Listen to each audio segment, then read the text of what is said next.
Danzaburou is the newest addition to Smite's Battleground of the Gods, and today I am here to teach you the basics on how to play and build this new character. Now let's start with Danzaburou's abilities. Starting with Danzaburou's passive, whenever Danzaburou earns gold by any other means than the passive gold spooling on any game mode, they are going to put aside a portion of that gold into a bag. And when this bag finally fills up all the way, you are going to gain a bonus burst of gold for you to spend, as well as gain 10 power.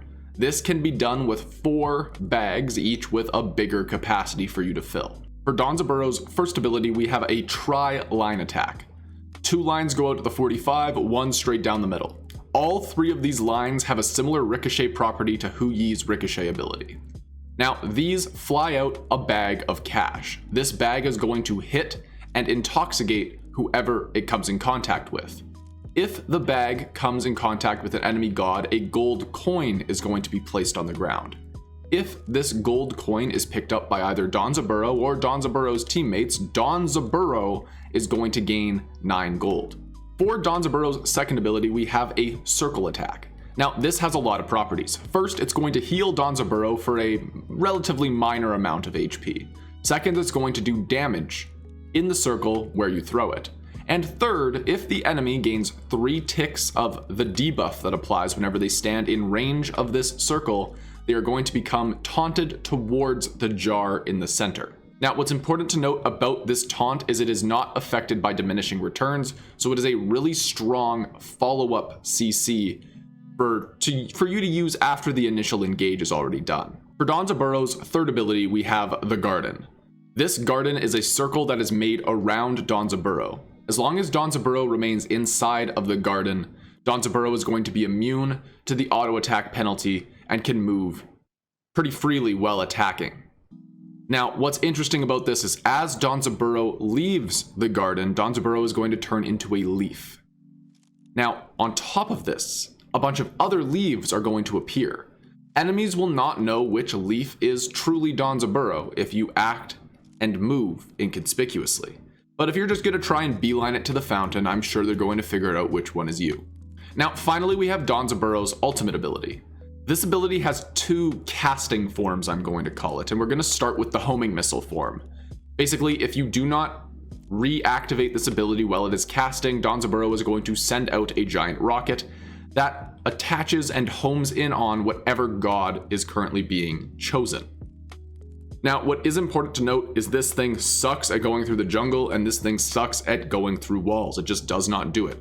So if you're trying to avoid this ability, look to get and juke around walls. But in general, if you're a Danzaburou, you want to use this in lane or as an engage tool where you can catch someone off guard. Now, the second form of this ability is Smite Car 2.0. You are going to hop inside of this rocket and you are going to drive around. Same rules of collision apply. It is awkward to move around in the jungle, and it is going to explode if you hit a wall. If you do manage to come in contact with your target, hopefully being an enemy god, you are going to stun that god and deal a good portion of damage. So now that we know what the abilities do, this is the build that I'm currently recommending for Danzaburou. I like it because I personally think that Danzaburou needs to be a hybrid between using these abilities and getting off as many auto attacks as possible. This build allows both of those things to happen. I am currently going to recommend Malice. Obviously, this is, a day 2 guide and kind of more of a first impressions how-to more than a this is exactly how you should play it how-to, and I will update this if things drastically change, and I expect they will, especially going into Season 8. Now, further from the build, let's finally finish with some last-minute tips and tricks. A majority of your utility is going to come through the second ability. This is, again, a really good follow-up tool, but it is also an underrated peeling tool for yourself.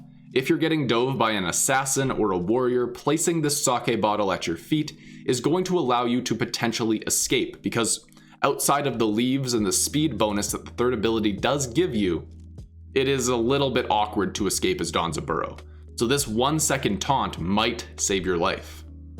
Now, further to this, use the third ability liberally. It does give you movement speed, it does give you the hastened effect. And If you use that while you're trying to start a fight, it is going to allow you to land a little bit more damage, maybe set up for some more damage. And then if you need to, you can escape out the side of your garden, and then you're going to be a leaf before the enemy team is on top of you.